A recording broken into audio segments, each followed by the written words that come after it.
I've done it at this point.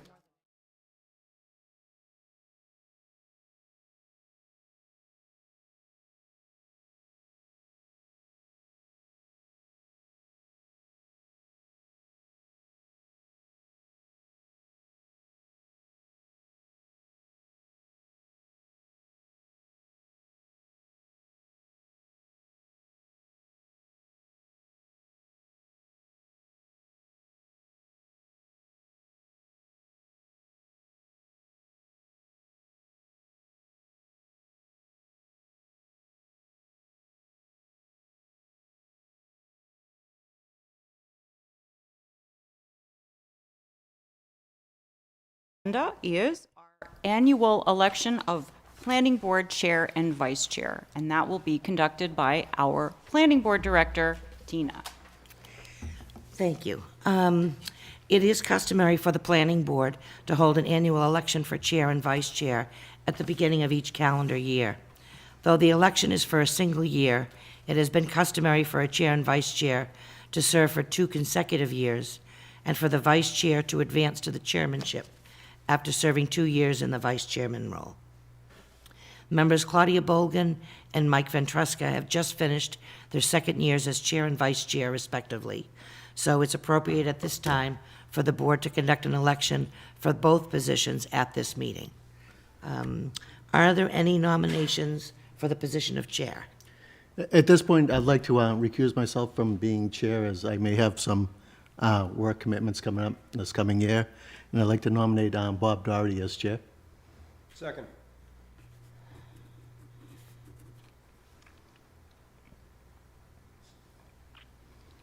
Okay, a motion has been made to nominate Bob Doherty for the position of board chair. Are there any other nominations for the position of chair? If not, is there a motion to close the nominations and elect Bob Doherty to the position of board chair for calendar year 2024? So moved. Moved by Mike Ventresca, seconded by Jim Callahan. I'll do the roll call on that vote. Claudia Bolgan? Aye. Jim Callahan? Aye. Bob Doherty? Aye. Kevin Donovan? Aye. Dave Edmonds? Aye. Carolyn Turner? Aye. Michael Ventresca? Aye. Excellent. And now then, I will ask if there are any nominations for the position of vice chair. I'd like to nominate Mike Ventresca for vice chair. Thanks, Bob. Second.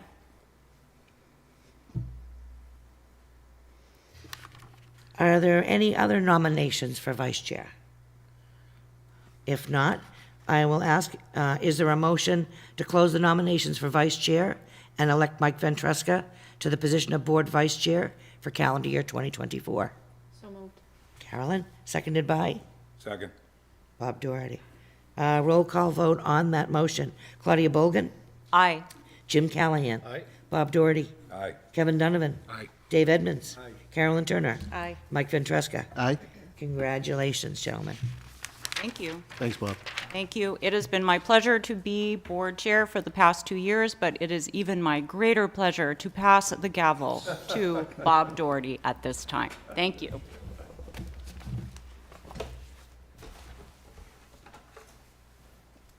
How simple that is. Bob. Thank you. That's quickly they replace you.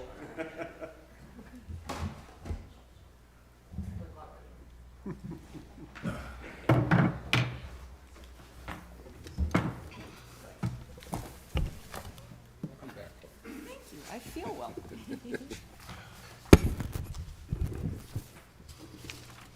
Thank you all. It's been a few years since I've done this, so bear with me. First thing I'd like to do is thank Claudia for the last couple of years as being the chair. You've done a wonderful job. And I feel very comfortable having you sitting down there while I am up here.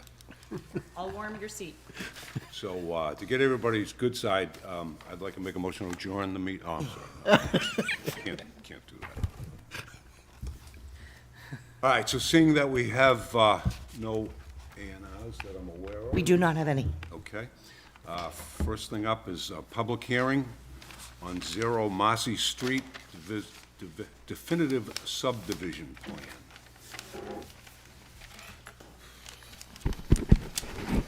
Good evening. My name is Michael Avaney. I'm an architect with Cummings Properties.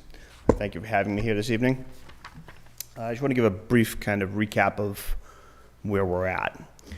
On November 14th, we had our first public hearing on this matter, and that was followed by a site visit on November 25th. On December 5th, we had an informal meeting with the neighborhood group. And then we came back to this board, the planning board, on December 12th and had some conversations. And then it had asked to continue it till this evening. Subsequent to December 12th and our last meeting, we have had a lot of information and a lot of thoughts and a lot of comments and a lot of effort has been put into this by the planning department and some members of the board here and some other city officials as well. And where we stand today is that we have a couple of options on how to move forward with this project. The first option, and the first thing that we did shortly after the last meeting was we drafted a letter to the then planning chair.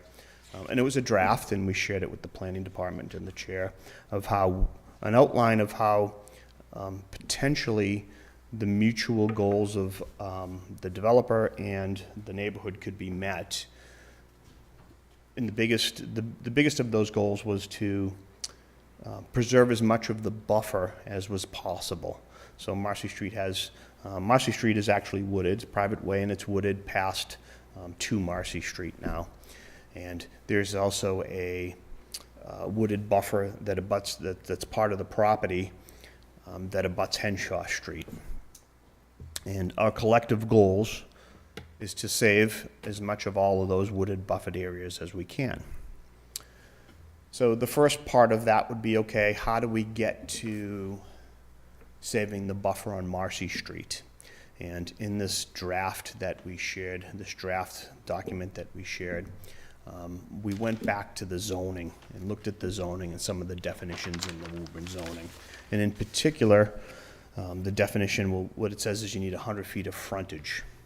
So we went back and we looked at, what's the definition of frontage?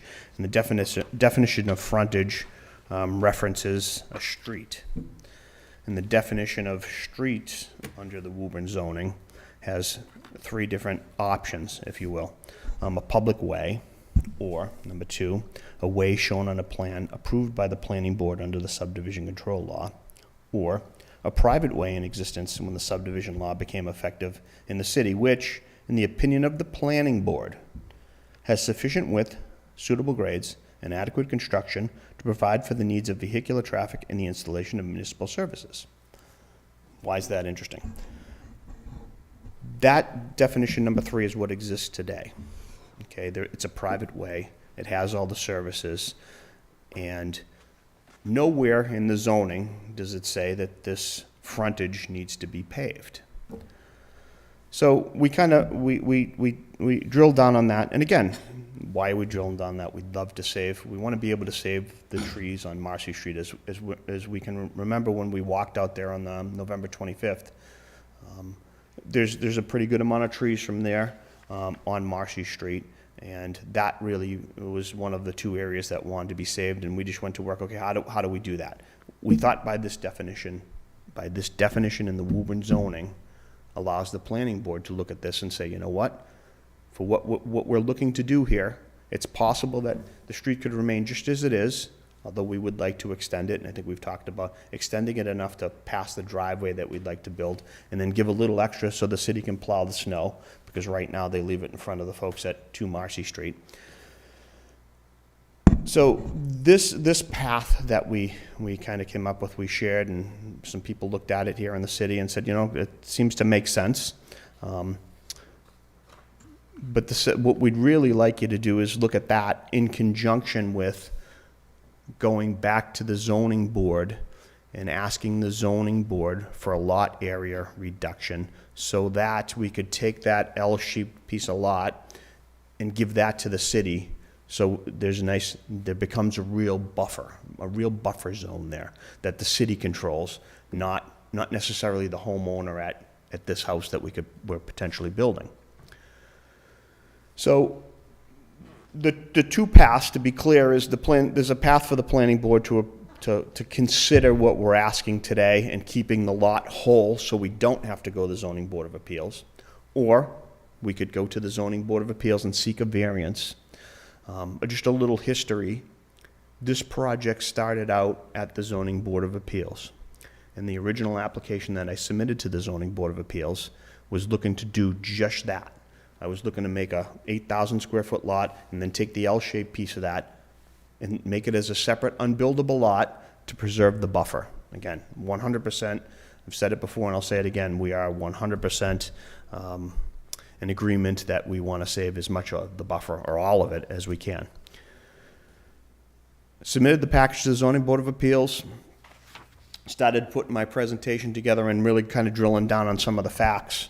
And after watching some of the hearings and reviewing some case law and how the Woburn Zoning Board of Appeals treats these kind of situations, we collectively, with the owner of the property, made the decision to withdraw that request because we didn't feel we would get it. And I went along with, I continued the request for the front yard setback, which I didn't get either. So, as I mentioned, there's two paths here. We are willing to move forward with either one, but I just wanted to kind of share this bit of information with the board so you can understand where we're at with this. And who has thoughts? Does anybody have any additional thoughts on this, or is there any information that I can provide? I will say this, a little bit of storytelling. There's two neighbors who may be here this evening, 2 Marcy Street and 28 Albany Street. And I'd say 2005 or so, the owner of this piece of land that I'm representing, Commonwealth Realty Foundation, although it might have been a different entity, sold those 2 lots to a local developer named David Baker. And David Baker built 2 homes on those 2 lots. I'd subdivided the parcel, built 2 homes there. There was in a deed that was written for that sale, it was very specific. And there was some very specific language in there about an easement. And that specific language about the easement, I'm sorry for fumbling here, but there was some deed restrictions in there. 2 of those deed restrictions were no structure or part of any structure may be placed on lot 47 or 52, which was part of this, at any point within 30 feet of the existing easterly boundary line of said lots. Meaning and intending that nothing be built on the said lots except within 6 feet of their westerly lot lines. So that was intended to provide buffer protection for those 2 house lots against the adjacent commercial property. Again, this was Cummings Foundation that sold these lots. The third of the many restrictions was there should also be a 25-foot no-cut buffer along the same easterly portion of lots 40, 47, and 52, running from the easterly portion of the property line. So, as I stand here and we consider our options here, and again, hopefully the neighbors will come out and confirm that we have a mutual goal here is to preserve the buffers. We have a history, we have an easement that was done on their properties, that's enforceable, that, shows a path to how this can be done with or without cutting off a piece of this lot and making it happen, and giving that to the city. So we may go for a variance application and they may shoot it down. This might be the fallback. So I just wanted to hear from, and that's a lot of information, and I'm happy to answer any questions, but I just wanted to hear from the board any thoughts they might have on something like this, and how you would suggest or give me some guidance on how you think I want to proceed with this. Okay, thank you. Before I open it up to the public, anybody on the board like to, Claudia, speak? So, I appreciate the history, because that certainly informs, the board and myself personally about, the applicant's, history with the Zoning Board of Appeals. But I would say that before, when you brought this L-shaped cutout to the zoning board, it was rather at the beginning of the process of trying to work through what made the most sense for this neighborhood and for this parcel and for, frankly, the applicant, so that everyone can get most of what they're looking for, and move on.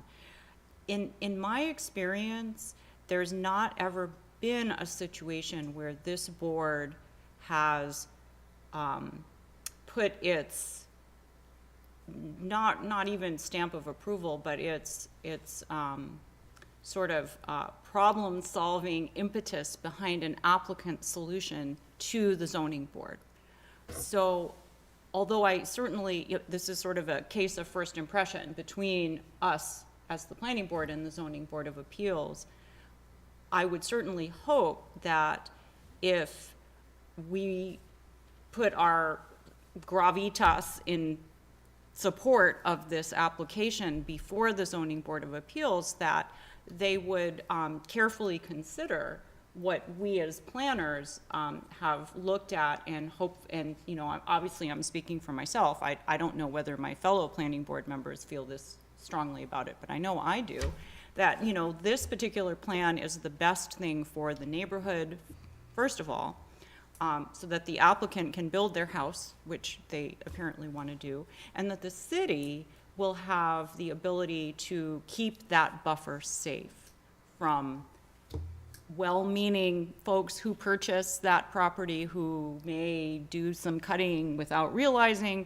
as well as folks who might intentionally, for whatever reason, want to change that property. So, I mean, from my point of view, I would ask the applicant to try at the ZBA. I would ask the applicant to try with the support of the planning board. I mean, I'm personally willing to show up at the ZBA hearing, and if the planning board wants me to represent their position at the ZBA hearing, to, you know, tell the ZBA directly why we are in favor of this particular petition. So that's how I feel about it. I think what the applicant might be interested in is whether that is a board-wide sort of feeling or not before deciding which of these two options to pursue. So that is what I have. Thank you. Thank you, Claudia. Anyone else? Jim? Could you recite back to me the deed, particularly on the east side, the reference 30 feet from the easterly lot line of, I assume it's lot 47, I think you said, which is the easterly lot line of Zero Marcy as you originally proposed, is that correct? Actually, so I have a copy for this if you'd like to have it. Love to see. I'll be happy to read it. I'm going to read it to you, but if you'd like it.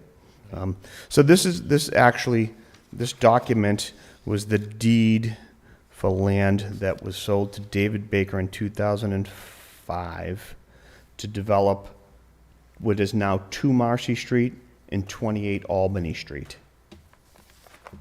And the east boundaries of that property also are adjacent to the commercial property next door. Goes to Henshaw Street, correct? Correct, yep.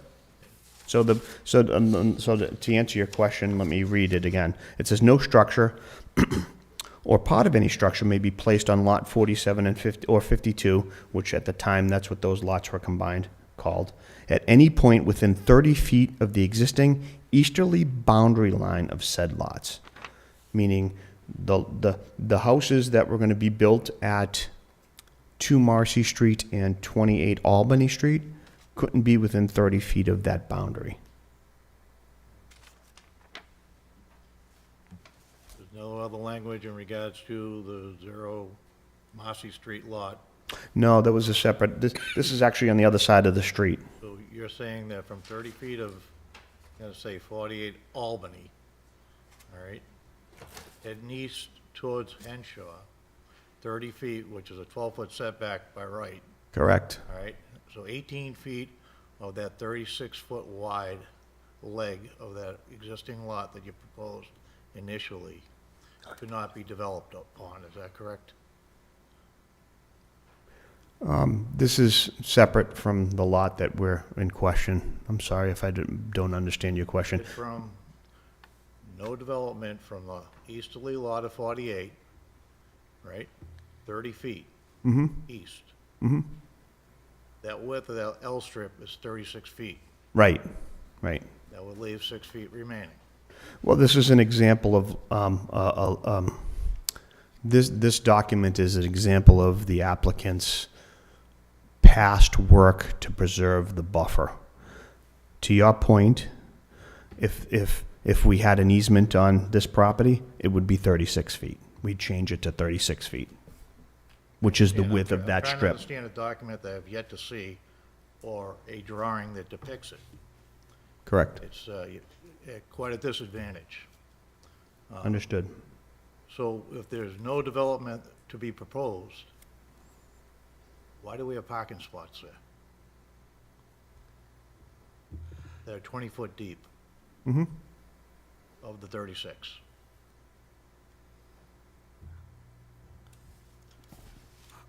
And this lot, if proposed, what is the frontage on Marcy Street? 108 feet, plus the 36 feet of the piece of land that would be either subject to an easement or deeded to the city. So So if, I mean, I can call it up here if you'd like to see it. it would be helpful, I think. 10-4.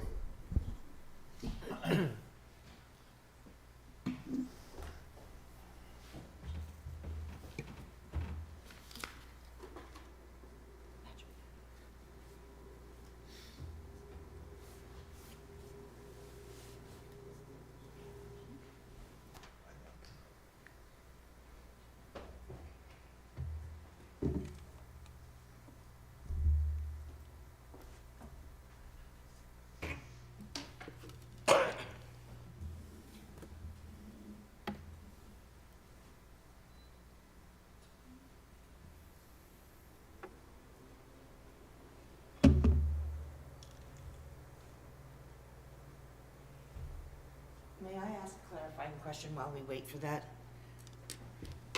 Please. The deed that you just quoted from with the 30-foot, that is for property across the street from the lot we are looking at or considering now, correct? Correct. It's for this house right here. So as this piece of land comes down here, and it kind of comes back in here, that was sold in 2005. So the deed restriction was that there couldn't be a building within 30 feet of this lot, or the back lot that goes down here 30 feet, which, to Member Callahan's point, that was the rear yard setback anyway, so. But again, it was meant to preserve a buffer, as big a buffer as possible. Okay, let me see if I can zoom in here. Bear with me 1 second. Perfect. Okay. So, to your question, Member Callahan, this is 144 feet. This piece, this L-shaped piece is 36 foot wide. So the question is, this either gets deeded to the city or it becomes an easement so that we can preserve the buffer. So back to my question, because now I misunderstood your reply. So the 48, lot 48 is which lot, down the bottom of the page? He asserts one of these two lots right here when they were sold. I don't know what they're called now, but it was these two lots. So the deed restriction does not apply to the 0 Marcy. Correct. I Okay, wanted, so why are we referencing a deed that doesn't apply to that lot? was illustrating the applicant's past practice of trying to maintain a buffer between the residential neighborhood and the commercial property that it manages.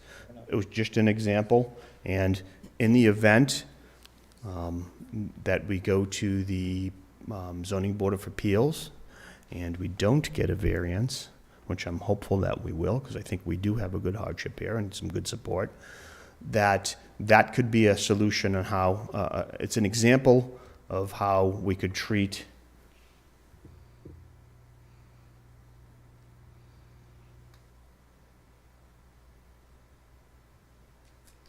this piece of land right here.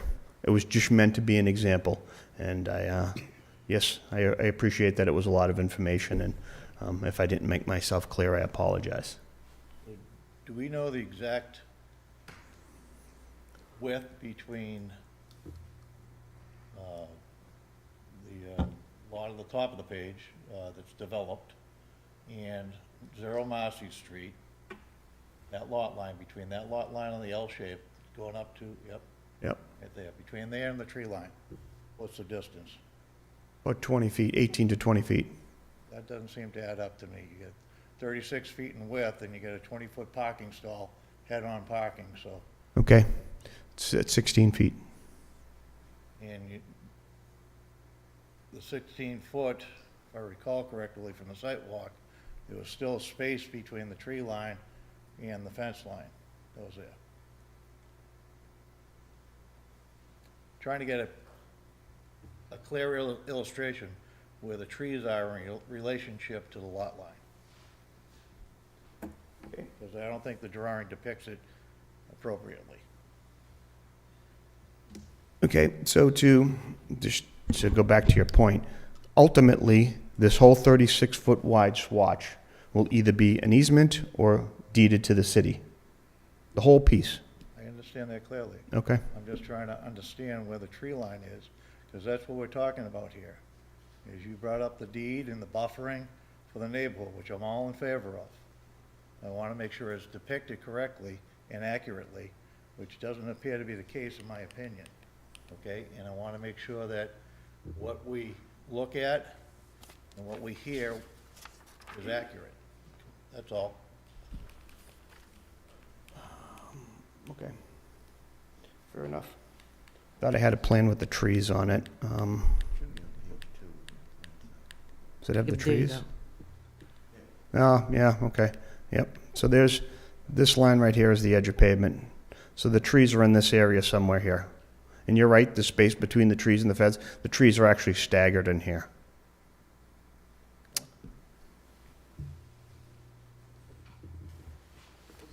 So the lot lines, if approved by the zoning board, still don't address the waivers that you're looking for. I'm sorry? They still don't address the waivers that you're in front of this board for. Yes, we are in front of this board for some waivers. This will address the buffer, and we'd still, right, you're absolutely correct, we'd still be seeking waivers from this board. Specifically, I believe for the sidewalk, the curbing, and Street the tree. street, Street light. yeah, exactly. Looping, Excuse me? we addressing the water looping, The water is out on Erie Street. right, There's nothing there. right. So the water comes down here and stops. I know. How are you addressing it? It's been addressed by the DPW superintendent. It's a well-known fact in this city, they want the water looping. Have there been discussions with the DPW superintendent? I have had discussions with the DPW and superintendent, and he is comfortable with this situation. See if we can get a letter from him. That's all I have, Bob, thank you. Thank you, Jim. Jim. Anybody, any other board member? Speak? Okay, seeing none. This is a public hearing, so at this point, I'd like to invite the public to come up and speak in favor or against this. Please, when you come up, sign the, give your name and address, and then when you're done, sign the sheet there.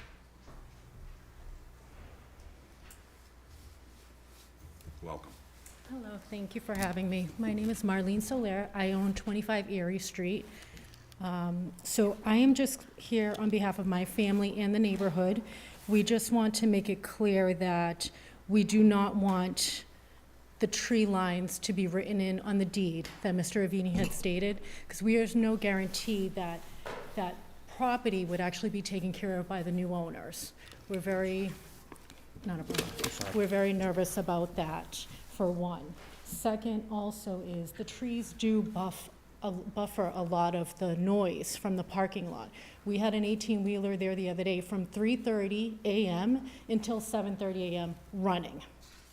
So the trees do help buffer that. Without those trees, my family could not sleep, neither would the neighbors.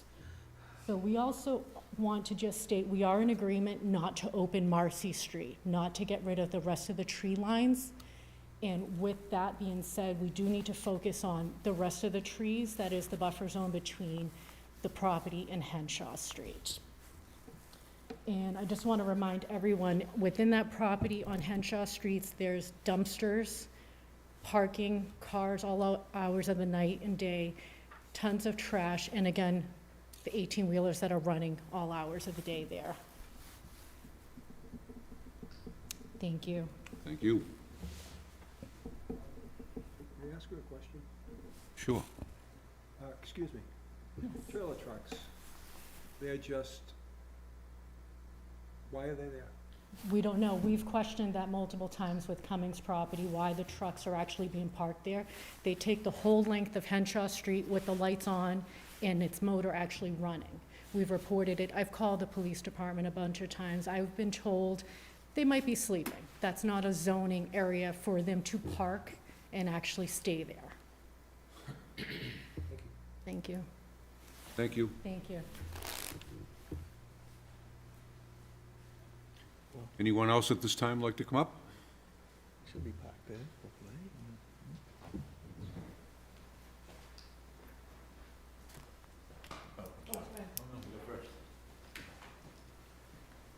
Paul McDonald, 35 Albany Street. I think I'm speaking for our neighbors, my neighbors, that the only way to guarantee that this buffer zone won't be eliminated somehow in the future is to deed this land to the city, which is one of the proposals, I believe. I think that's the only way to guarantee. There's nothing to guarantee that somebody moves in there, they decide to cut the trees down. They're just going to do it. We can't keep fighting this stuff. So if somebody were to buy that house with that lot, we feel like they could come right in, take down those trees. We lose our canopy, we lose the undergrowth, which is blocking us from the Vale, 93, and Cummings properties. That's all I can say. I think it's the only guarantee we would have. That's it. Thank you, sir.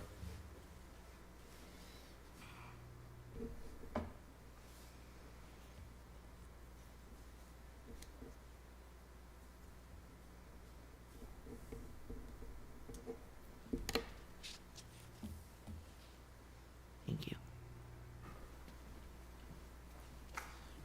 Good evening. My name is Bill Papalato, and I am the ward counselor in Ward 2. And I can tell you, I've worked with the neighbors. They've, as soon as I got kind of into the queue to become the alderman, the city councilor there, they were very concerned with this, and they've worked really hard to get to a position where they're comfortable with what's there. And I can tell you that there's a unique opportunity here that would allow everybody to kind of go home happy here. And I know that doesn't happen a lot. There's always, it's this side or that side. And I urge you guys to give consideration to the plan that is both, you know, with Cummings and with the neighbors, because I think everybody would walk away pleased with the result if we can get there. Whatever path we have to take to get there, is the path we have to take. If it can be done here, that's wonderful. If it can't be done here, then maybe it needs to go to the zoning board. But I urge you to do what you can, and I know you had a great offer to go in front of the zoning board if necessary. But that's kind of my plea and my ask, is that you give consideration to this, because I feel like it is a solution that both parties would be happy with. Thank you. Thank you, Bill. Good evening, everyone. Rob Toro, I'm one of the two city council at larges. Just to reiterate what Bill said, Bill has done a good job with both the constituents in that area and Cummings Property to come to an amenable agreement that seems to work for everybody. Like Councilor Papalato said, it's very, very rare where we have situations where we can make both sides happy. So again, I just wanted to come up here in my support, being part of the talks, and hope that you guys, or the planning board, will give some consideration to the situation and the proposal that Cummings and the constituents brought before you. Thank you. Thank you. Bill, when you get a chance, can you go up and sign the sheet?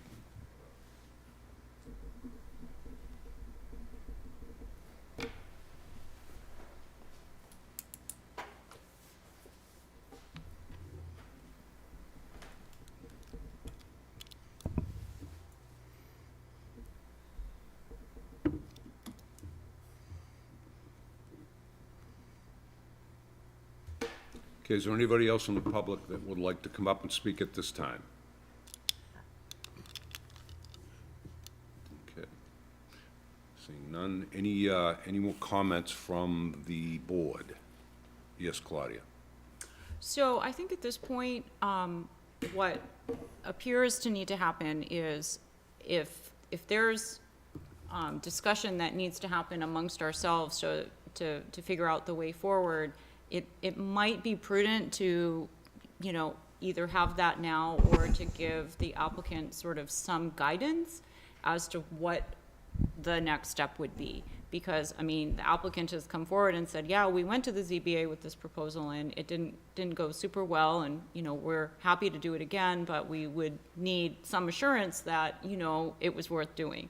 So, I'd certainly urge my fellow board members to, think about what they'd like to see here, and if there's any, issues or any concerns with sort of what we're laying out as a plan, that now would be really an excellent time to air that, because I'd hate to send the applicant off to do something that isn't gonna end up, solving the problem. Thank you. Thank you. Anyone?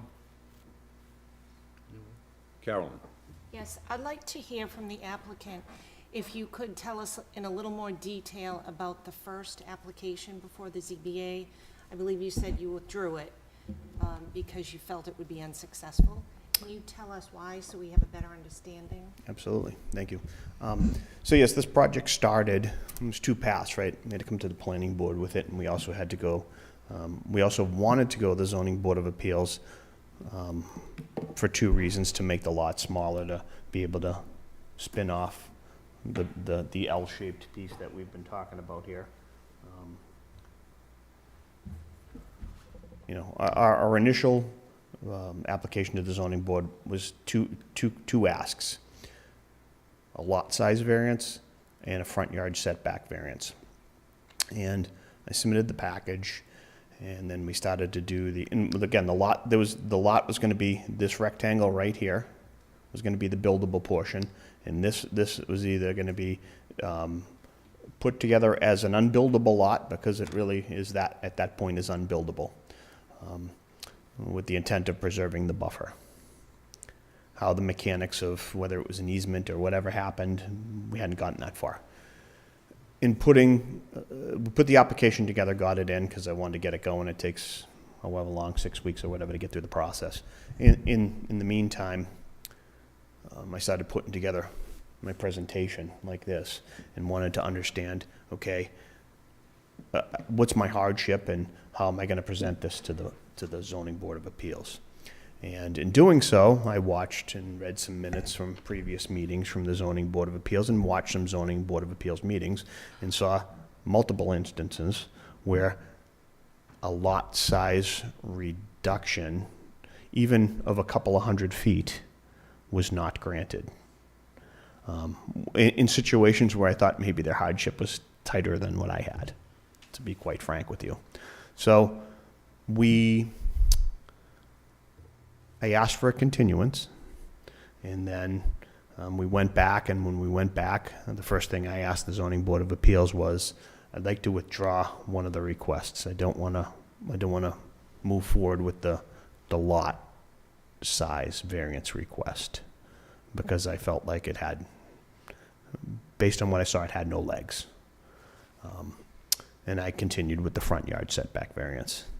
And as I mentioned before, we were unsuccessful with that as well. And that was basically because, it's going to sound interesting, right? This lot's 77.5 feet deep, and I wanted to get a 24-foot house in there, basically kind of a standard garage depth. And in order to do that, I needed a couple of extra feet here. It just wasn't deep. But based on the setbacks, I think it's 25 in the front and 30 in the back. So that left me with 22.5 feet. So I was looking for a couple of feet, and I didn't want the house to be, as an architect, I didn't want the house to be all one piece. So I asked for an extra 1.5 feet, so 3 feet, so that I could put a jog in it. And that was unsuccessful. Thank you. Thank you. Just quick question, so the actual house now is gonna be smaller? Correct. That's why you don't need the setback anymore? When I was very evident at the Zoning Board of Appeals that we weren't going to get the front yard setback, I withdrew it. Okay. And yes, so we have 22.5 feet of buildable space. Actually, this box right in here that you see, it's very faint in here, but there's a dash line in there. That's the buildable area. It's 22.5 feet. So we're going to maintain the 25-foot front yard setback, the 30-foot rear yard setback, and I'll have to be creative about how I can get something to work in there. And how much frontage does that give you if you deed off that section over there? What is the frontage now? So it's 144 feet right there. If we deeded off that's 36 feet, so I'd have 108 feet to that point, from that point to that point right there. So you'd have the correct frontage. So we'd have the correct frontage. Any other questions? Jim, I think, did you have your hand up? Yeah, I mean, to Claudia's point, discussion within the members, I don't personally feel comfortable telling the zoning board how to weigh on a matter that is in our zoning regulations. It's up to them. They were appointing those positions. They have their beliefs, and I'd like them to rule it if the applicant does go for a variance for lot size. I think the other details could certainly be worked out if they get it, but I don't feel comfortable giving an opinion to send to the zoning board for myself.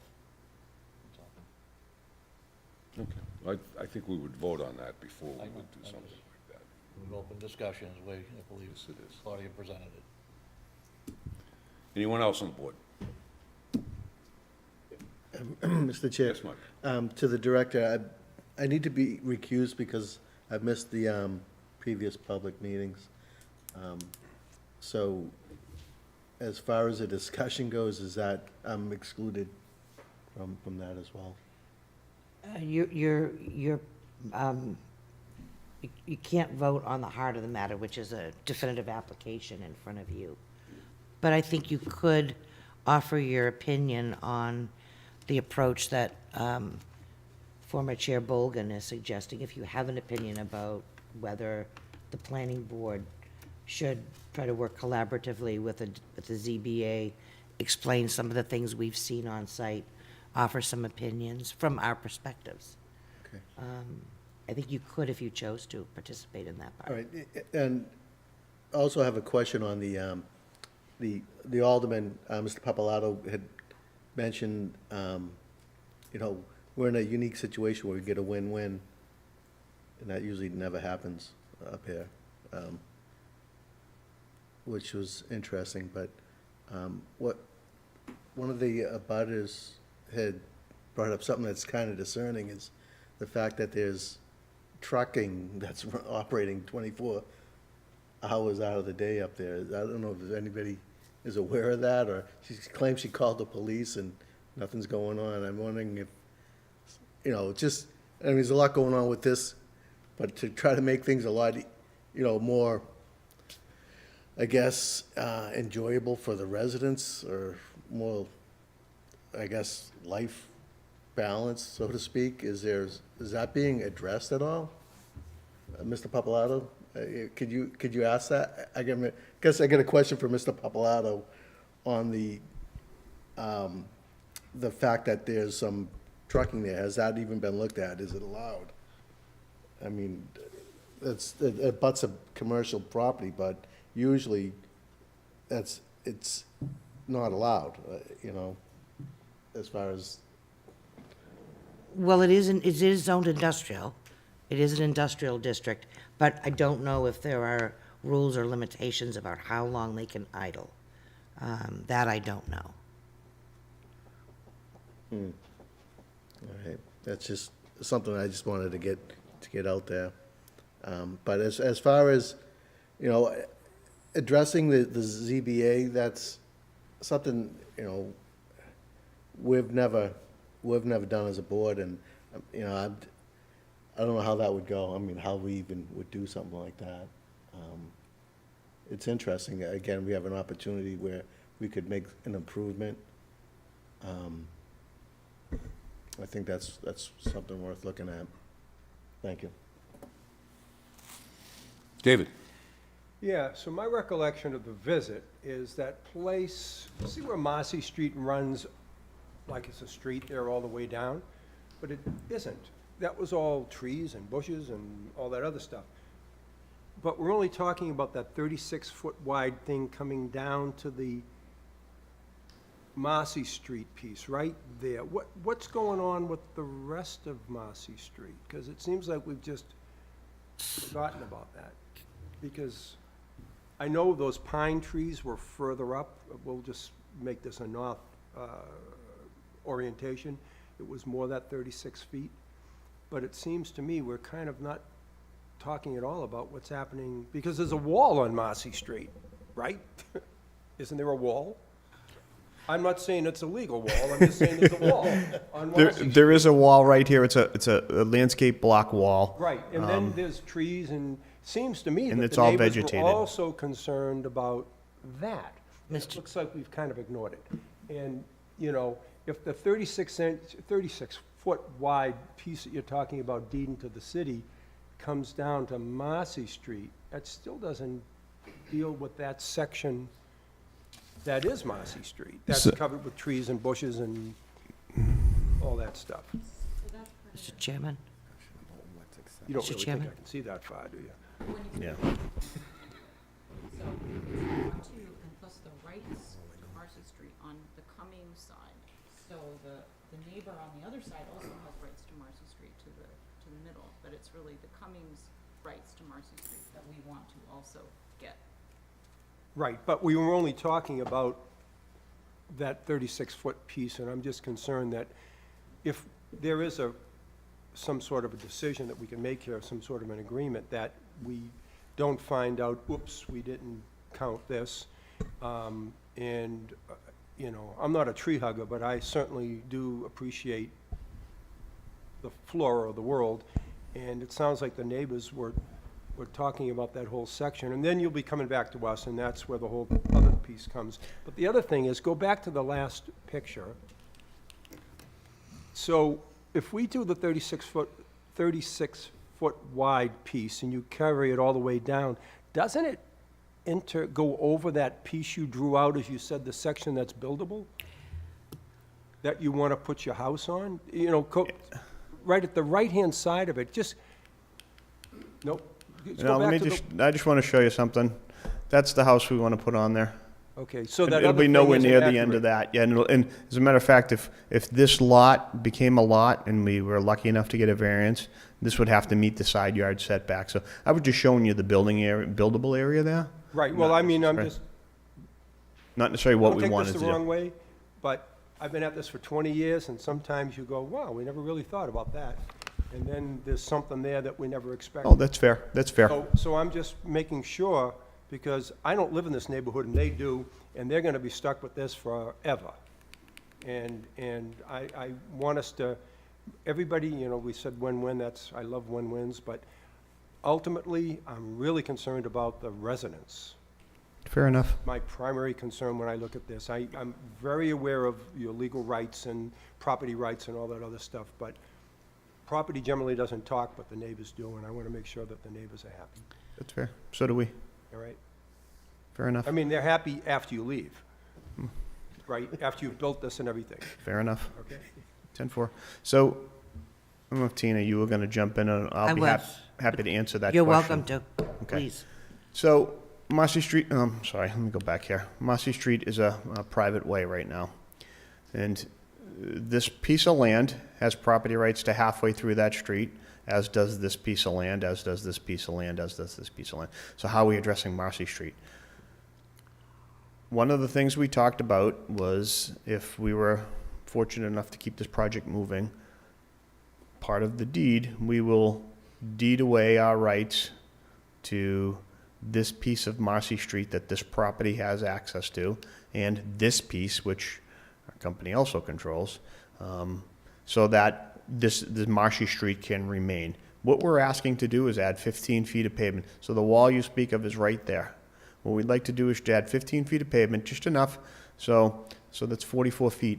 There's a 12-foot side yard setback here, and then we'd have a 24-foot driveway, because that's where the garage would be, as I showed you on the previous one. So that's 36 feet, and that would leave another 8 feet extra for the snow to be plowed down there. We have no intention of taking any of this down, but again, as we discussed with the planning department, with the consideration, we'll have to figure out how this goes. Whether the city decides to make Marcy Street a public street and accept it as a public street, and then the city would own it, or whether that has to be deeded off, fair enough. But they are willing to consider deeding the rights to the right-of-way to the city, in addition to that parcel, if they were to get the variance.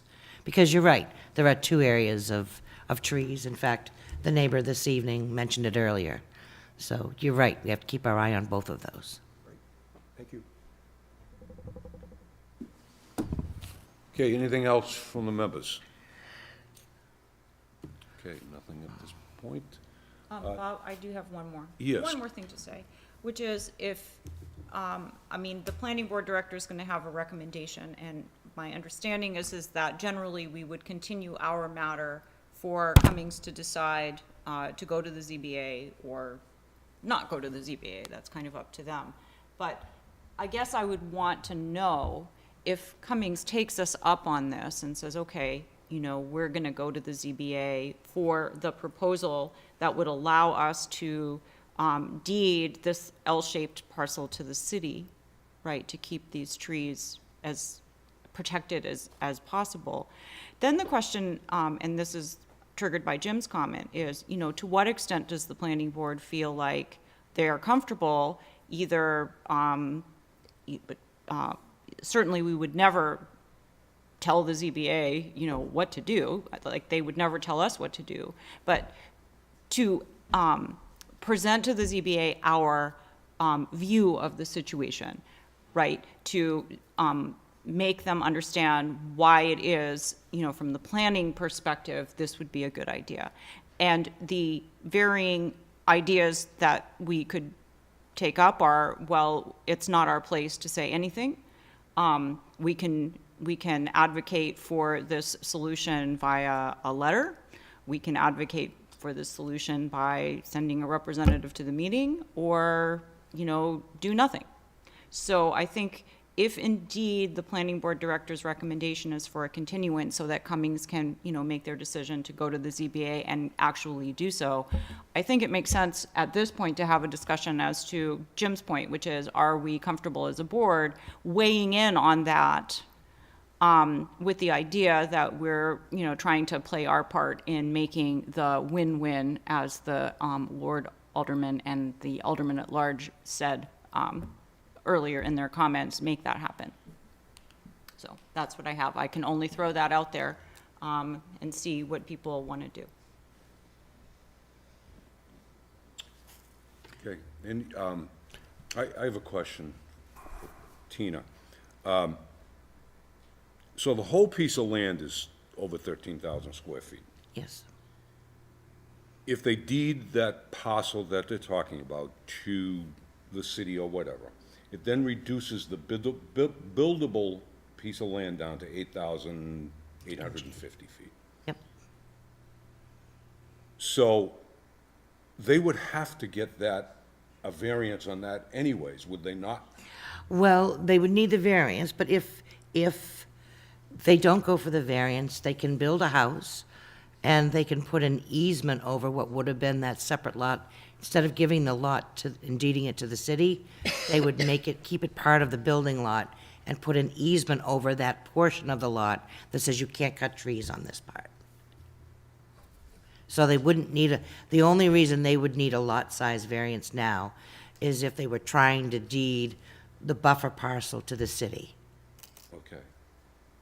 And then, as somebody from the public had said, then we're really relying on the people that buy the property and build the house to not cut down the trees. Right. Cummings says that they will put a restriction in the deed, and I believe them that they will, but there is a little uncertainty and a discomfort when it's in private ownership, a private property, and one might say, I'm not going to worry about that. Or I interpret it and read it a little differently, and they could do some cutting. So the neighbors were supportive of, if it was in the city's ownership, and they know the city's not going to go in there and cut those trees down, they had a much greater measure of comfort if it was owned by the city. Okay, I'll just, if I could. please. Just wanted to add, because I have had a conversation with Claudia a couple of weeks ago when we were working through some of the early details. And, we had speculated and wondered whether the board would be supportive of either myself and/or Claudia, for instance, as a member of the board who might be willing to go and represent you to speak at the ZBA. It is incredibly unusual, and as Claudia said, we wouldn't ever presume to tell them what to do. But hearing our observations, what we saw during the site visit, some of the conversations that we have, explain the planning board will still have a role in this project. Even if they get the lot size variance, we still need to process the extension of the roadway through the subdivision that we have in front of us, modified version. And all that information might be helpful, but it would be enormous if the planning board were to be able to say to, say, Claudia Bolgan, yes, go to the ZBA with our support and, be accurate, be thoughtful, be supportive, and see if maybe the ZBA can find their way on their own and with the applicant's help to a hardship finding that would allow them to grant the variance. And then they would come back to us and we talk about the details of just how much of that road would need to be constructed, knowing that not all of it would need to be, under the rules. So, Okay. I would be recommending, and my intent was to recommend a continuance of this public hearing, and I was gonna just choose February 13th. That's a month, literally, away from where we are, and that would give some time for Cummings to do a final assessment, and hopefully at least a filing with the Zoning Board of Appeals, perhaps for their February meeting. Anyone? Motion on that, okay. I can't. Discussion is still open then, I guess. The discussion is still open. Well, go ahead. So I have a question. Bob, Yes. Through the chair to Tina. What would be the negative impact, if that's the right word, or the reservation for not going to the ZBA on behalf of the planning board? Is there any reason we wouldn't want to, or it's just because it's a unique situation and we typically recommend to the city council and? Well, I think the ZBA, I'm guessing that the ZBA will be very interested because it's not an everyday occurrence that any board, but particularly the planning board, goes to them and says, hey, we've got some comments that we'd like to share with you about this particular application. That doesn't happen very often. So I don't think that there'd be any offense, and certainly we'd be as diplomatic as we could. We're not going to ask for anything or suggest a certain course of action, really just to submit our support for an approach that seems to make sense for all parties. So I don't really see a downside. The only potential downside is if somebody says, I can't believe they came in here and took our time and told us about their meetings and somehow misunderstand our motivation. I guess that's a potential pitfall, but I see that as the only one.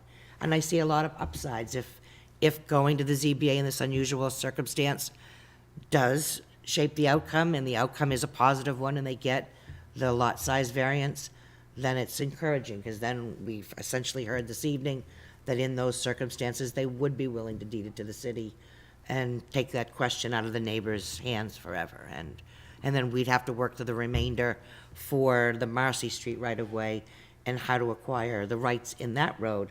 But we've already heard an indication that they're willing to work with us and deed those to us, or to the city as well.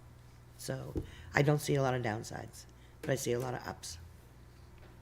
Thank you. You're welcome. Jim? I have one comment to that, if I may.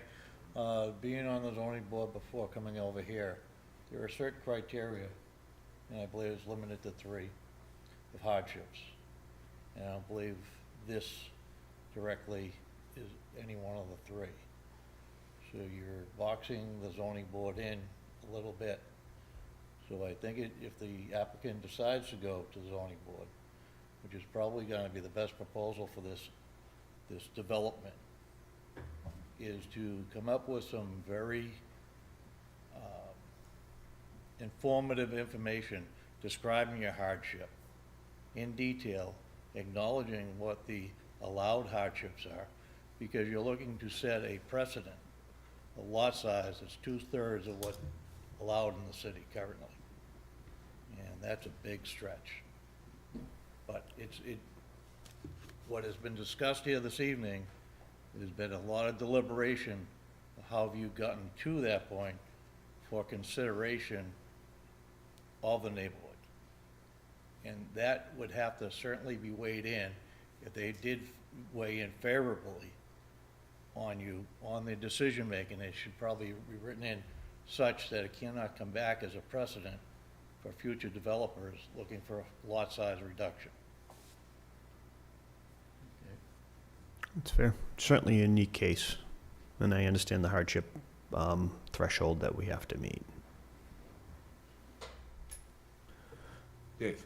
Just a question to Tina. So, we're not the zoning board of appeals, but is this stuff precedent setting? So if they decide that somebody can have a 8,000 square foot lot, then could somebody come in and say, hi, I have a lot of land here and I can build more houses if I just have to build 8,000 square foot lots? So I mean, I don't understand, because I always thought the whole idea was when you gave an exception, it was for that particular case based on the circumstances. But Jim mentioned something about a precedent, and I certainly wouldn't want your party to something like that. Well, I think there might be a potential, as there is, and you see it every once in a while at the planning board. You grant a waiver to a particular developer. The next one that comes in will remind you that you granted that same waiver they're looking for to the earlier developer, so why can't I have it too? And so there's always that possibility that an applicant may bring it up as some justification for you gave it to them, why not me? But I've thought a little bit about the issue of trying not to set a precedent. If I was on the ZBA, I would, if I was inclined to maybe consider granting the variance, I'd want to try to find a way to make sure that I didn't have a parade of potential applicants down the road raising their hand looking for the same thing. And there may be enough, you'll never know because it has to be a ZBA decision, but maybe there are enough things to distinguish this application from all others. How many times do you get a planning board member and a planning board director coming to a meeting urging the board to consider granting that variance? How many applications do you have that are a residential neighborhood immediately adjacent to an industrial district, and the property includes a buffer that exists that people want to maintain. I'm just thinking off the top of my head, there's a couple of things there that maybe a zoning board of appeals member would say, you know what, there really are enough factors with this particular application. I could feel comfortable granting the lot size variance, and when someone comes in down the road on a different street, I'd say, you don't have anywhere near the same circumstance. You're not the buffer of a residential district against industrial. You don't have the planning board here voting, in support of your application. That would be my hope. The other thing I see here too is that going before the ZBA here is, as far as I see it, is strictly for the benefit of the neighbors. It's not for the benefit of the developer, because he's got enough room to build this. Granted, we give them the waivers that they're looking for, but they could just build this. So most of the time when a builder is going to the ZBA for something, it's for their benefit. They don't have enough, they need a little relief. Enough room, period, so they need to vary, this particular applicant has enough room, but is looking to do something to support the neighbors, and so, from my standpoint, I think it's a great idea what they're trying to do, and, I would be in favor of us going before the ZBA and just, whatever. I mean, and the other thing is, anyone on this board can go before the ZBA and speak anyways. You're not In their not individual necessarily capacity, but- Yes, in an individual capacity, not necessarily as a representative of the planning board. Right. And that's what I think Claudia was asking is, is there a board position that we should bring to this meeting? Happens. All right, so on this particular I matter, just- yes, Claudia. On the issue of precedent, we have the same problem that the ZBA has, right? We have a developer coming in and saying, well, I'd like to build a house lot and I don't want to construct 100 feet of frontage. And we're going to say, or we might say, all right, you go do that. Don't construct the whole 100 feet of frontage. So there could be another developer watching this on TV and thinks, oh, great, I can come in front of the planning board and I can ask to build a lot and I won't only have to build 36 feet of frontage. Awesome, right? So we have actually the same problem that the ZBA would have. However, there are a lot of very unique things about this property that if some developer wanted to come in and use this and say, hey, well, you only made Marcy Street construct 30-something feet of their frontage, why don't you do the same thing for me? We can also say, well, here were all the very individual and unique things that project had that your project doesn't have. And what Bob pointed out is really the main thing, which is they could just go ahead and plow down all these trees and build out 100 feet of frontage, and not very much can be done about it, but they're not doing that. And so that's how we would distinguish this case from the next developer coming in wanting to only build 36 feet. Hopefully, the ZBA might find their way clear to reach a similar conclusion with respect to the hardship inherent in the lot size issue, allowing the trees to be deeded to the city. Obviously, that's for them to decide in their capacity as ZBA members. But I just wanted to point out that precedent runs to us too. And if, the planning board decides it's a good idea to present at the ZBA, we can say, we understand, right? We have a similar problem. But we've decided, or we are very likely to decide that this situation can be kept to its one unique feature. Thank you. Thank you. Thank you. I thank you, everybody, for the time you've put into this. Do I have any motions coming at all? I'm sorry, Chair, Yes, go right I ahead, just want to finish thanking Going to my everybody first and agreeing with, the situation. It's a unique piece of property. It's a unique situation.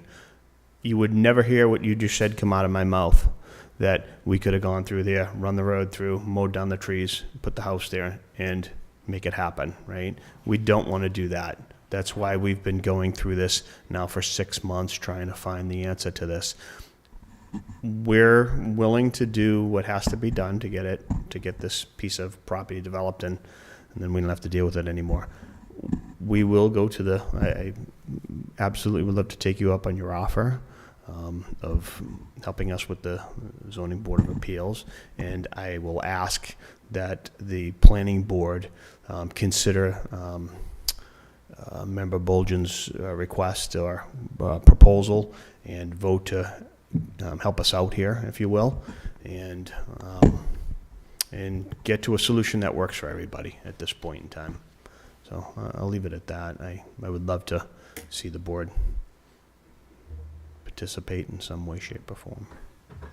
Thank you. Thank you. Sorry to interrupt. No, that's quite all right. That's quite all right. They're all giving me a hard time. They're not, like, cooperating here in any way whatsoever. You guys staged this or something?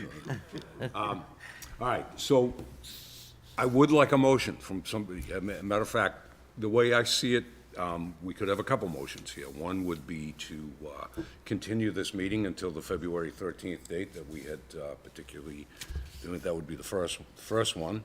And then the second one would be if we wanted to send a representative from the planning board to the ZBA meeting and give our point of view.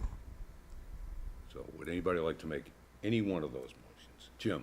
I'll make a motion to send a representative of the ZBA, explaining our deliberations to date and things that have been considered by this board and the applicant to try and resolve the building component of this lot, and the applicant's willingness to work with this board. Would you like to name one of the people? Claudia. Claudia. Okay, Claudia Woburn. Andre, excellent. Okay, so we have a motion. Do I have a second on that? Second. Second by Dave. Okay. All those in favor? Any further discussion? Oh, yeah, no, I'm sorry. Any further discussion? Seeing none. All those in favor?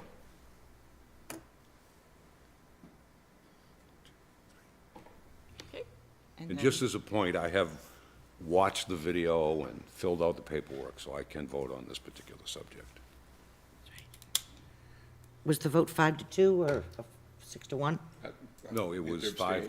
five. Abstain, 2 abstain. To abstain.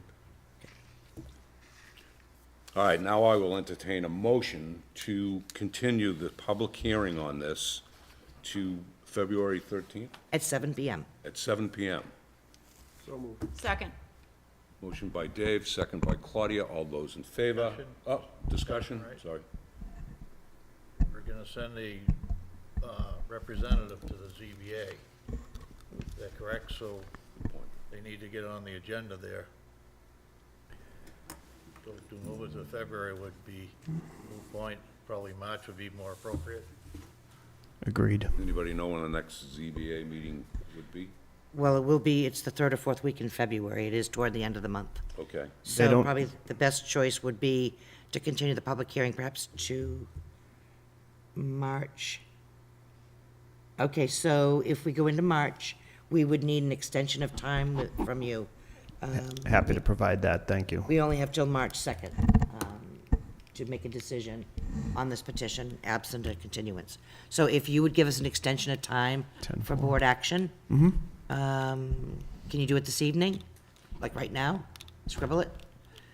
If you got a piece of paper, If we can do that, and he can grant us an extension of the time frame to say March 31st, we could place this on the March 12th Planning Board agenda with the presumption that they'll be on the February ZBA meeting. So I'll amend my. Okay, so you could withdraw your motion? No, Well, he'll I'm amend it. amending it. You're amending? And I'll second the amended motion. Okay, so the amended motion is to actually continue the public hearing till March 12th. Correct. 2000 at 7 o'clock, 2024. PM. But I want you to 7 accept the PM. extension too. 2024, yeah, just, you want when Mercury's in what the retrograde. language wants to be? Happy to do it. Just, what am I continuing? He's way funnier What do than you give? Please extend the time. That's all, point of view. Right. I mean, I've been sitting beside him for years, so I mean. Right, Dave doesn't think I'm that funny. My wife doesn't think. 110 Marcy Street, definitive. One else or two? You're doing great, Bob. Okay, get better at it. So I'm Only told. been an hour and a half.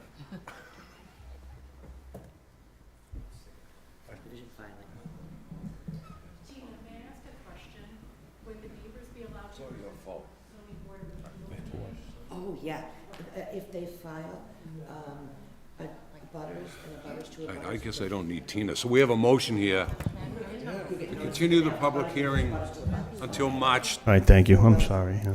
till March 12th, 2024, at 7 PM. 7 PM. 7 PM. To the courthouse. All those in favor? What? 2, 3, 4, 5. All those against? 0. Passes 5-0. Two abstentions? I abstain. 2 abstentions, yes. Want my company? Claudia, where did this come from? It's just here? It's just always here. No, because I missed two. You can't miss two I'm public not hearings. sure. I mean, as long as he's providing the extension, I don't. Don't worry about the trucks. It doesn't make sense why this. Good question. I'm trying to look. I think I remember when Dave Baker did it. When Dave Baker did this. Yeah? Thank you. Good night, thank you. Hanging out. Thank you, sir. I have a written extension signed by Mike Avini of Cummings Properties, extending the time frame for filing a decision on the Marcy Street subdivision until March 31st, 2024. So I'd recommend the board vote to accept that. We just, oh, do you want a motion to accept it? To accept the extension of time. So moved. These guys over here. Motion to accept the extension of time by Claudia, seconded by Jim. All those in favor?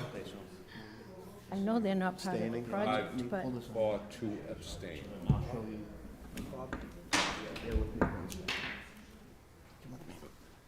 Perfect.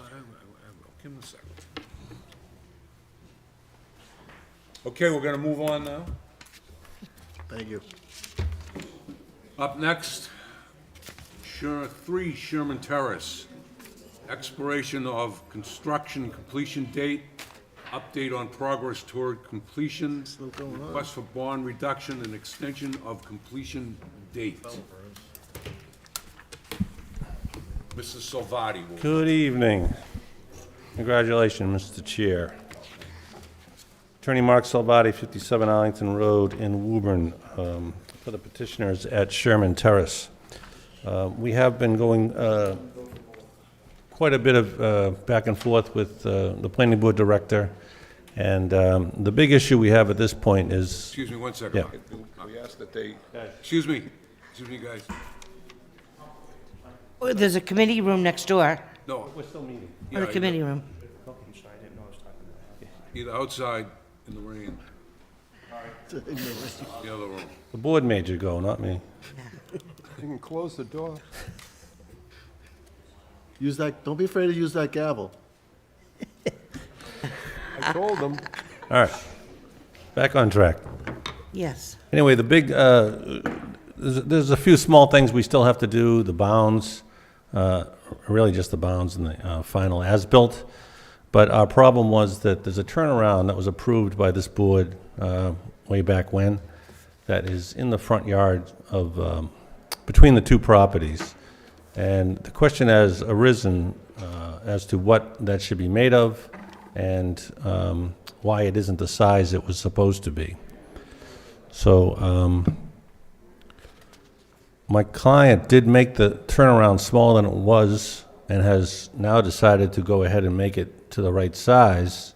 There was some issues with the placement of the house, the first house that got built, which pushed everything back. It pushed that turnaround further up Sherman, and so he made it smaller to accommodate the grade that was there. He has now found a way and is willing to redo that turnaround area, which has some material in it that makes it more solid than normal to turn around in. And that's the reason for the turnaround is because we don't have a cul-de-sac at the end of this street. And that's how it got approved. So the question has arisen as to what should be there once we do get it to the right size. I've provided the board fairly late today, admittedly, with some specs on what is there, and basically it's 12-inch of gravel, and then what's called a rut guard 4-inch panel, which is what they put in underneath soil to make it a stabilized turnaround. And I think the question that Tina has come up to me with was what should be on top of that, and what we did was put lumen seed on there, lumen hydroseed, 4 inches or 5 inches of lumen, and then hydroseed. And the question is whether that's acceptable to the board. And I think our problem is that we lack a true direction from the board or from anything we've done as to what exactly that material is supposed to be. We don't believe it should be pavement.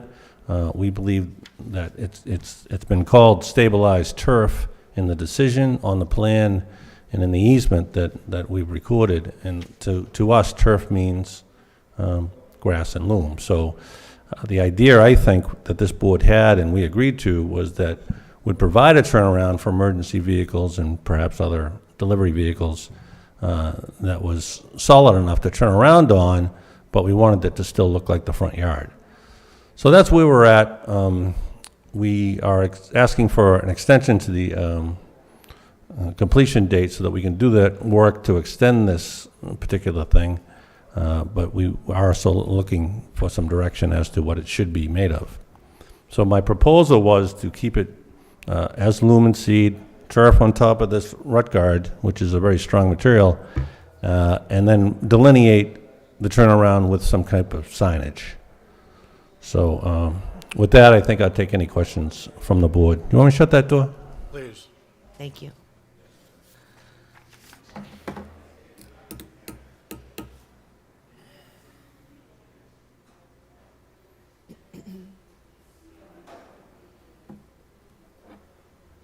Thank you. Oh, you're coming back in? Go on the other side. Shut it on your way out. Okay, any questions? Yes, Claudia? Mark, first of all, thanks for shutting the door. Welcome. Second of all, before I talk about the material, can we talk a little bit about easements?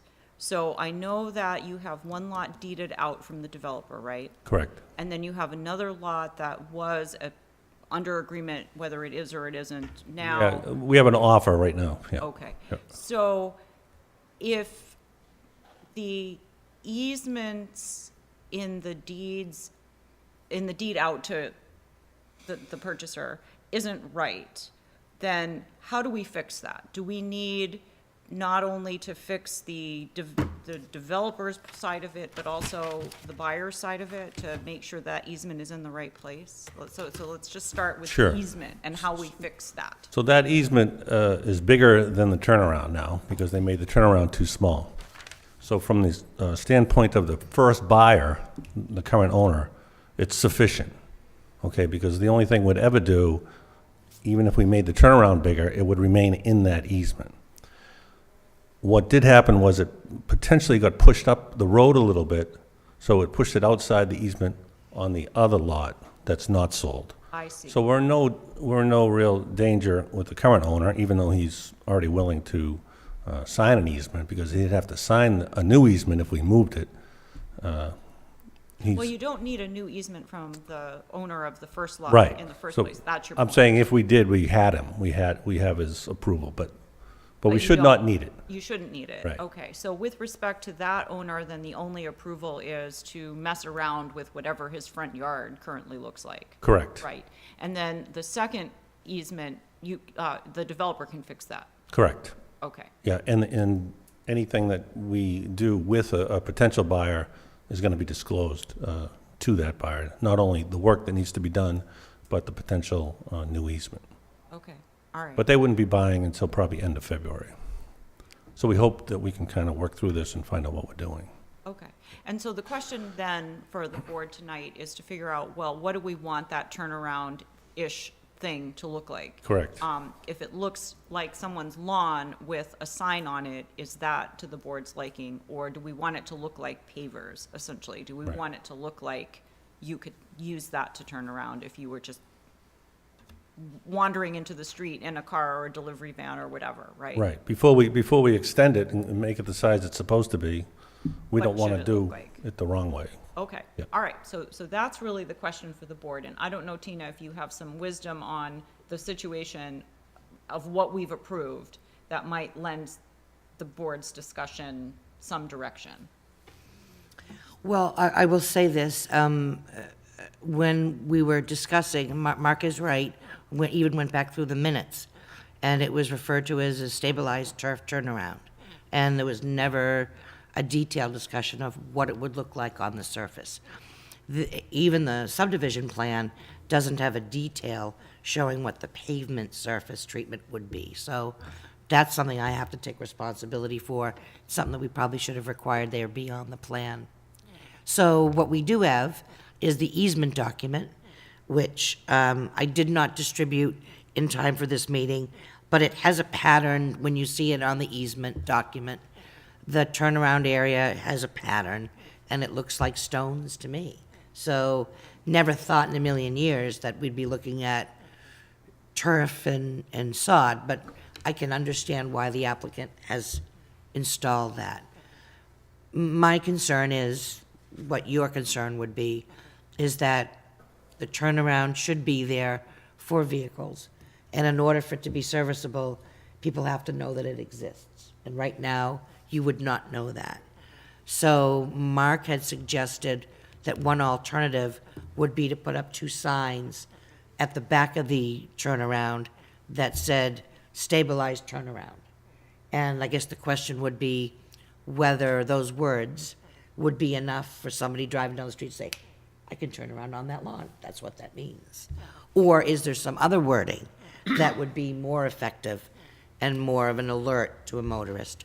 Or do we need to talk about some other type of surfacing besides grass that might be amenable to the board and presumably to the owner of Lot 1, who would need to buy into, at this point, an alternative to grass? Could I just clarify something on the easement, recorded easement? There's a sketch plan connected to the easement that shows what you're talking about. And Yes. I know you say it looks like tiles, it looks like this. That is a designation used by Ed Farrell and Mark Slager over many, many years of how to delineate. They usually use it for exclusive use areas on a condo plan. The pattern, you mean? The pattern. So I don't think you should take that pattern to signify what it's supposed to look like from above. Okay, that's, and really, my biggest point is that stabilized turf, the word turf to me means almost astroturf or something that is grass-like. So that's, that's our position. We hope that we can satisfy the board here but keep it looking like a front yard. So. Jim? Correct me if I'm wrong, going off memory. Sherman Place, turnaround on the right-hand side between 2 lots, correct? Correct, yeah. And the turnaround is the same turf pavers that we use for virtually all our proposals now, such as the Zero Massey Street that was in front of us, which is nothing more than a brick paver with grass growing up in between it. We use it at Dow's Lane, we use all these proposals down the line. It's very commonplace. Why is this different? I don't know why it came to this, to be honest. Well, for one thing, it's different because of the front yard. When you look at Downs, I mean, I know that one is a strip down the side that was supposed to be for fire trucks to go down. But that looks like grass now. I mean, when it's bricks and whatever it is, it grows through it. I mean, I think anything is gonna end up looking like grass, and this is as stable as that. That's my question, I guess. The expectation from this member is that we're using that product, that the grass is gonna grow up and it looks just like a grass lawn. Yeah, And the only vehicles that should be using that are emergency vehicles, right. right? The only ones that we have to consider for oversized vehicles for that roadway, because you opted to keep it a private roadway, is emergency. How the other services get to and from there, that's a neighborhood concern, Right. right? So I think the brick pavers that are used similar to Dow's Lane should be what should be continued. Thank you. What, can I ask, I don't think they used brick pavers on Downs Court. I thought they were Like a grid, a grid. They were like a grid with holes in it that the grass would eventually grow Right, up. they weren't brick, yeah. grid pattern. So Well, isn't and that's this, essentially what you've used here. this is the same thing to us. I think it's a better product. Understood your, Yeah, you probably Sorry. haven't seen it. This just came this afternoon, so not your fault at all, and this is probably not a wonderful. No, that's mine. But that's a rigid, hard plastic material that they purchased for the purpose. They say they've installed it, and then they put the loam and the seat over it. So I have no reason to think that it's not installed. I have reason to think that they see did. if this is H20 loading. So there's still another layer under the, There's a layer of this Rutgard 4-inch pieces of metal, I guess, that Underneath. that are wavy, that's underneath. And I think what can happen here is that they're gonna dig this up. I don't know if they have to dig it all up and replace it. I know they have to go into it a little bit more. But you'll see, you'll have the opportunity, or engineering can have the opportunity to see what's already there, because he's gonna scrape it all off. So you're gonna see what's there, you're gonna see what's get added to it, and hopefully that's acceptable. Maybe we ask engineering, I don't You know. can see it on that sheet. Mark, the only concern I have, excuse me, is that this material with its subbase and everything has an H20 loading for vehicle, large vehicles. And I don't see it on, I only have one. There's a spec sheet that says something about the poundage, I'm not sure. Just not seeing it on It there. says, it gives you the tensile strength of the material. Yeah. It's not really Yeah, I don't have that sheet. 1885 per square foot? pounds per square foot, but that's the tensile strength of the material. So what does it have to be again? Supposed to be H20. H? Yeah, so things like fire trucks and stuff are gonna be able Okay, to handle it. yeah. All right, well, I'll find that out, If you would, thank you. yeah. And the presumption is that if it met that spec, you would be comfortable with leaving it and having it there. Okay. Okay, good. Kevin? These are made for the emergency vehicle turnarounds. Do they have to be plowed every storm? So they know where they are? I would think they would, yeah. So is that something someone's overseeing? Yeah, I think that's in the HOA, it's in the easement agreement that it gets I think it taken is, care but I of. can't find it in a hurry. Yeah, I'm pretty sure it is, if it's not, Oh, thank you. yeah. So I think with that, I'd ask for, well, I'd ask for an extension to the completion date till May 30th or something, and, You asked for a completion date extension to May 30, 2024. okay, and I'd also ask if I could provide to the board the information requested prior to that, and they could give some direction, perhaps, at a second meeting, at another meeting prior to that, so that I know what I'm doing. Right?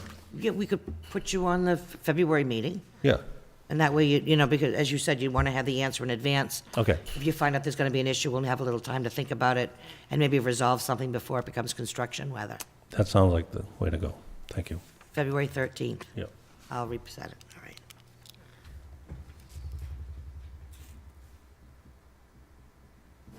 Anything else on this? Do I have any motions? Yeah, I'll make a motion, before I make the motion to extend the completion date, Mark, are the two houses built? Oh, yeah. Okay, so everything's built, we're just trying to get everything on the Just ground trying to get correct. to a point of certificate of compliance. Okay, Yes. so we've got 99% of this work done, and we're just working on that last 1%. That's correct. Okay, on that basis, I would make a motion to extend the completion date of the subdivision to May 30th, 2024. Second? Motion by Claudia to extend the date to May 30th, second by Carolyn. All those in favor? Discussion. All those in favor? 6 to 1 abstention? I voted, I'm Jim good. didn't raise his hand. Yeah, I did. Okay. Put it up there. 7-0. I need it like this. He used his left hand this time.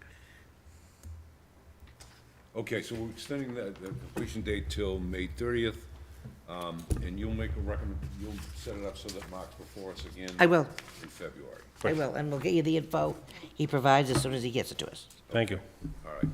I think I have All right, that. next, Carlson Way subdivision, acceptance of submitted as-built and acceptance plans, release of remaining bond monies posted to guarantee subdivision completion.